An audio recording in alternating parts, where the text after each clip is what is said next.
James jewellery সেক্টরের একটা অন্যতম কোম্পানি যার নাম হচ্ছে বৈভব গ্লোবাল লিমিটেড। বৈভব গ্লোবাল লিমিটেডের হচ্ছে Q1 রেজাল্ট আউট হয়ে গেছে। Q1 রেজাল্টের পারফরমেন্স কী টাইপের দিয়েছে বৈভব গ্লোবাল লিমিটেড, সেটাকে নিয়ে আমরা অ্যানালিসিস করব। তার আগে আমরা কোম্পানিটার হচ্ছে চার্ট প্যাটার্নটাকে নিয়ে অ্যানালিসিস করব। দেখব যে শেয়ার হোল্ডারদের কতটা রিটার্ন জেনারেট করেছে বা ওয়েলথ ক্রিয়েট করে দিয়েছে, সেটাকে নিয়ে আগে আমরা ফার্স্ট অ্যানালিসিস করব। আফটার দ্যাট হচ্ছে আমরা কোম্পানিটার হচ্ছে Q1 রেজাল্টের পারফরমেন্স কী টাইপের দিয়েছে সেটাকে নিয়ে অ্যানালিসিস করব। তো কোম্পানিটা হচ্ছে জেমস জুয়েলারি সেক্টরের একটা অন্যতম কোম্পানি। তো কোম্পানিটা এখন ট্রেড করছে 327 টাকা 15 পয়সায় এখন ট্রেড করছে। আমরা যদি চলে যাই কোম্পানিটার মার্কেট ক্যাপিটালাইজ হচ্ছে অ্যাপ্রক্স 5,000 কোটি টাকার মার্কেট ক্যাপিটালাইজ, অর্থাৎ এই কোম্পানিটাকে আমরা স্মল ক্যাপ টাইপের কোম্পানি হিসাবে কনসিডার করতেই পারি। তো কোম্পানিটার আমরা যদি পিই রেশিও দেখি কত আছে, 43.09 হচ্ছে পিই রেশিও। এবং আমরা যদি চলে যাই কোম্পানিটার 52 উইক হাই 542 টাকা 40 পয়সা হচ্ছে 52 উইক হাই। এবং কোম্পানিটার আমরা যদি 52 উইক লো দেখি 262 টাকা 65 পয়সা হচ্ছে 52 উইক লো। তো কোম্পানিটার আমরা যদি একদিনের পারফরমেন্সে যাই তাহলে হচ্ছে 4% মতন নেগেটিভ রিটার্ন জেনারেট করেছে একদিনে। 5 দিনে কীরকম পারফরমেন্স করেছে, 2% মতন নেগেটিভ রিটার্ন জেনারেট করেছে 5 দিনে। 1 মাসের পারফরমেন্স দিয়েছে কত, 2% মতন পজিটিভ রিটার্ন জেনারেট করেছে 1 মাসে। আমরা যদি চলে যাই 6 মাসে, দেখি 6 মাসে কীরকম পারফরমেন্স করেছে, 31% মতন নেগেটিভ রিটার্ন জেনারেট করেছে 6 মাসে। 1 জানুয়ারি থেকে পারফরমেন্স করেছে কত, 17% মতন নেগেটিভ রিটার্ন জেনারেট করেছে 1 জানুয়ারি থেকে। আমরা যদি চলে যাই 1 বছরে, দেখি কীরকম পারফরমেন্স করেছে, 11% মতন নেগেটিভ রিটার্ন জেনারেট করেছে 1 বছরে। তো ন্যাচারাল ব্যাপার, আমরা জানি যে শর্ট টার্মে সেভাবে ওয়েলথ ক্রিয়েট হয় না স্টক মার্কেট থেকে। যত লং খেলবেন স্টক মার্কেটে তত হচ্ছে ওয়েলথ ক্রিয়েট হয়। তো এখন দেখার বিষয় কোম্পানিটাকে লং টার্মে ভালো পারফরমেন্স করেছে, লং টার্মে কি শেয়ার হোল্ডারদের ওয়েলথ ক্রিয়েট করে দিয়েছে, সেটাই কিন্তু এখন আমাদের দেখার বিষয়। তাহলে আমরা চলে যাচ্ছি কোম্পানিটার 5 বছরের চার্ট প্যাটার্ন। তো 5 বছরে কীরকম পারফরমেন্স করেছে, 88% মতন পজিটিভ রিটার্ন জেনারেট করেছে 5 বছরে।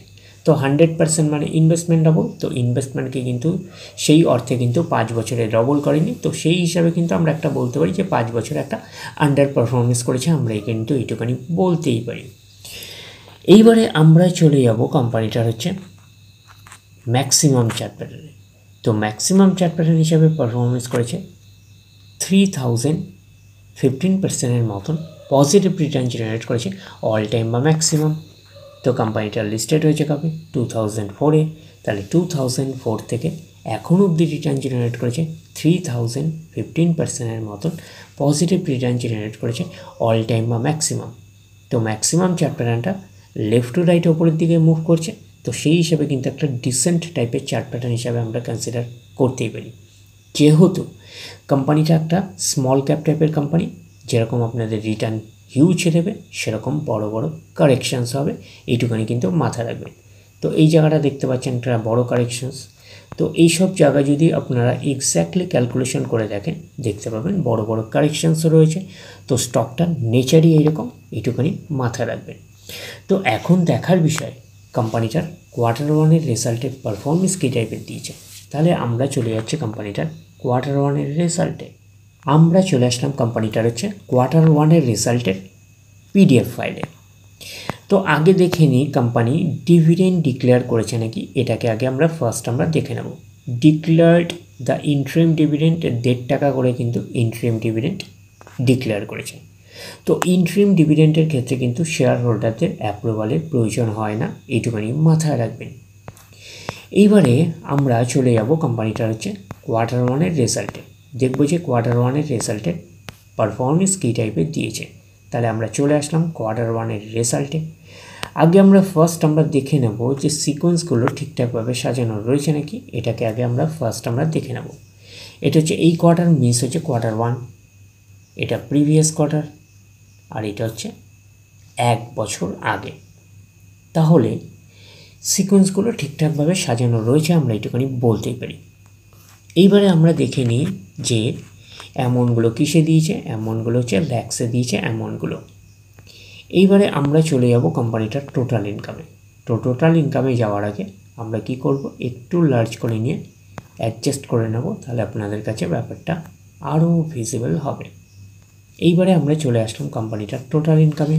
কি পাচ্ছি কি, এই কোয়ার্টার মিস হচ্ছে কোয়ার্টার 1-এ ৭৬,৪৬২।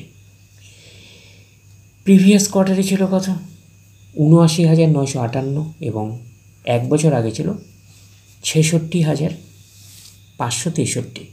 তাহলে 1 বছর আগের ৬৬,৫৬৩টা ৬৬,৫৬৭। তাহলে 1 বছর আগের ৬৬,৫৬৭টা এখন কত হয়ে গেছে, ৭৬,৪৬২। তাহলে আমরা বলবো ইয়ার অন ইয়ার বেসিস কিন্তু জাম্প রয়েছে টোটাল ইনকামে। প্রিভিয়াস কোয়ার্টারে ছিল কত, ৭৯,৯৫৮, সেটা হয়ে গেল এই কোয়ার্টার। মিনস হচ্ছে কোয়ার্টার 1-এ হয়ে গেল কত, ৭৬,৪৬২। তাহলে আমরা বলবো কোয়ার্টার অন কোয়ার্টার বেসিস কিন্তু ডাউন পারফরমেন্স করেছে টোটাল ইনকামে। তো ন্যাচারাল ব্যাপার, আমরা জানি যে ইনকাম করতে গেলে কোম্পানিকে এক্সপেন্সেস করতেই হবে। তো এখন দেখার বিষয় কোম্পানিটা ইনকাম করতে গিয়ে কতটা এক্সপেন্সেস করেছে। তাহলে আমরা চলে আসলাম কোম্পানিটার টোটাল এক্সপেন্সেসে। পাচ্ছি কি, এই কোয়ার্টার মিস হচ্ছে কোয়ার্টার 1-এ ৭২,৭২৪। প্রিভিয়াস কোয়ার্টারে ছিল ৭৬,৩৭৮, এবং 1 বছর আগে ছিল ৬২,৫১৮। তাহলে 1 বছর আগের ৬২,৫১৮টা এখন কত হয়ে গেছে, ৭২,৭২৪। তাহলে আমরা বলবো ইয়ার অন ইয়ার বেসিস কিন্তু জাম্প রয়েছে টোটাল এক্সপেন্সেসে। প্রিভিয়াস কোয়ার্টারে ছিল কত, ৭৬,৩৭৮, সেটা হয়ে গেল এই কোয়ার্টার। মিনস হচ্ছে কোয়ার্টার 1-এ হয়ে গেল কত, ৭২,৭২৪। তাহলে আমরা বলবো কোয়ার্টার অন কোয়ার্টার বেসিস কিন্তু ডাউন পারফরমেন্স করেছে টোটাল এক্সপেন্সেসে। তো এইবারে আমরা বের করবো, এইবারে আমরা এক্সপেন্সেসও বের করেছি, এইবারে আমরা বের করবো হচ্ছে কোম্পানিটার অপারেটিং প্রফিট। কী করে বের করবো, টোটাল ইনকাম থেকে টোটাল এক্সপেন্সেস আমরা বাদ দেবো। বাদ দিলে যেটা পড়ে থাকবে সেটা হচ্ছে অপারেটিং প্রফিট। টোটাল ইনকাম পেয়ে গেছি, টোটাল এক্সপেন্সেস পেয়ে গেছি, টোটাল ইনকাম থেকে টোটাল এক্সপেন্সেস বাদ দিলে পড়ে থাকছে অপারেটিং প্রফিট। অর্থাৎ আপনারা বলতে পারেন প্রফিট বিফোর ট্যাক্স, এটাকেই আমরা অপারেটিং প্রফিট বলতে পারি। এই কোয়ার্টার মিস হচ্ছে কোয়ার্টার 1-এ কত আছে, ৩,৭৩৮। প্রিভিয়াস কোয়ার্টারে ছিল ৩৫৭৯, এবং 1 বছর আগে ছিল ৪,০৪৯। তাহলে 1 বছর আগের ৪,০৪৯টা এখন কত হয়ে গেছে, ৩৭৩৮। তাহলে আমরা বলবো ইয়ার অন ইয়ার বেসিস কিন্তু ডাউন পারফরমেন্স করেছে অপারেটিং প্রফিটে। প্রিভিয়াস কোয়ার্টারে ছিল ৩৫৭৯, সেটা হয়ে গেল এই কোয়ার্টার। মিনস হচ্ছে কোয়ার্টার 1-এ হয়ে গেল ৩৭৩৮। তাহলে আমরা বলবো কোয়ার্টার অন কোয়ার্টার বেসিস কিন্তু জাম্প রয়েছে অপারেটিং প্রফিটে। তো অপারেটিং প্রফিটটাই নিশ্চয়ই কোম্পানির মেন প্রফিট নয়। তারপরে বিভিন্ন অ্যাডজাস্টমেন্ট থাকলে সেগুলো প্লাস মাইনাস হবে। গভর্নমেন্টকে ট্যাক্স পে করতে হবে, গভর্নমেন্টকে ট্যাক্স পে করার পরে কোম্পানির কাছে যেটা পড়ে থাকবে সেটা কোম্পানির ফাইনাল প্রফিট বা নেট প্রফিট হিসাবে আমরা কনসিডার করতেই পারি। তাহলে আমরা পাচ্ছি কি, প্রফিট ফর দ্য পিরিয়ড, এটাকেই আমরা নেট প্রফিট বলতে পারি, এটাকেই আমরা ফাইনাল প্রফিট বলতে পারি। তাহলে আমরা পাচ্ছি কি, এই কোয়ার্টার মিস হচ্ছে কোয়ার্টার 1-এ ২৭৪৪, প্রিভিয়াস কোয়ার্টারে ছিল ২১০৫, এবং 1 বছর আগে ছিল ২৯৫৬। তাহলে 1 বছর আগের ২৯৫৬টা এখন কত হয়ে গেছে, ২৭৪৪। তাহলে আমরা বলবো ইয়ার অন ইয়ার বেসিস কিন্তু ডাউন পারফরমেন্স করেছে নেট প্রফিটে। প্রিভিয়াস কোয়ার্টারে ছিল কত, ২১০৫, সেটা হয়ে গেল এই কোয়ার্টার। মিনস হচ্ছে কোয়ার্টার 1-এ হয়ে গেল কত, ২৭৪৪। তাহলে আমরা বলবো কোয়ার্টার অন কোয়ার্টার বেসিস কিন্তু জাম্প রয়েছে, আমরা এইটুখানি বলতে পারি নেট প্রফিটে। এইবারে আমরা চলে যাব কোম্পানিটার হচ্ছে ইপিএসে অর্থাৎ আর্নিং পার শেয়ারে। তাহলে আমরা চলে আসলাম ইপিএসে অর্থাৎ আর্নিং পার শেয়ারে।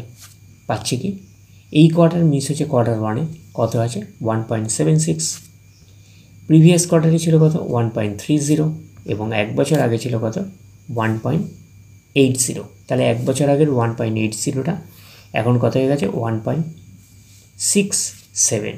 তাহলে আমরা বলবো ইয়ার অন ইয়ার বেসিস কিন্তু ডাউন পারফরমেন্স করেছে ইপিএসে অর্থাৎ আর্নিং পার শেয়ারে। প্রিভিয়াস কোয়ার্টারে ছিল কত 1.30, সেটা হয়ে গেল এই কোয়ার্টার মিনস হচ্ছে কোয়ার্টার ওয়ানে হয়ে গেল কত 1.67। তাহলে আমরা বলবো কোয়ার্টার অন কোয়ার্টার বেসিস কিন্তু জাম্প রয়েছে, আমরা এইটুখানি বলতে পারি ইপিএসে অর্থাৎ আর্নিং পার শেয়ারে। তো ন্যাচারাল ব্যাপার আমরা জানি যে নেট প্রফিটের রিফ্লেকশানটা ইপিএসে পাই, তো নেট প্রফিটের রিফ্লেকশানটা আমরা ইপিএসে পেয়েছি। তো ওভারঅল কনক্লুশন হিসাবে আমরা কী পেয়েছিলাম নেট প্রফিটে, আমরা নেট প্রফিটে পেয়েছিলাম year on year basis down performance করেছে, but quarter on quarter basis কিন্তু জাম্প রয়েছে নেট প্রফিটে। তাহলে আমরা একটা ওভারঅল কনক্লুশনে আসতে পারি বৈভব গ্লোবাল লিমিটেডের হচ্ছে কোয়ার্টার ওয়ানের রেজাল্ট আমরা এইটুকুনি বলতে পারি একটা ওকে টাইপের পারফরমেন্স করেছে, আমরা কিন্তু এইটুকুনি বলতেই পারি। তাহলে ওভারঅল ভিউটা আপনাদের কাছে ক্লিয়ার। তাহলে এই অবধি, নেক্সট ভিডিওতে আবার আপনাদের সাথে আমার দেখা হচ্ছে। ধন্যবাদ।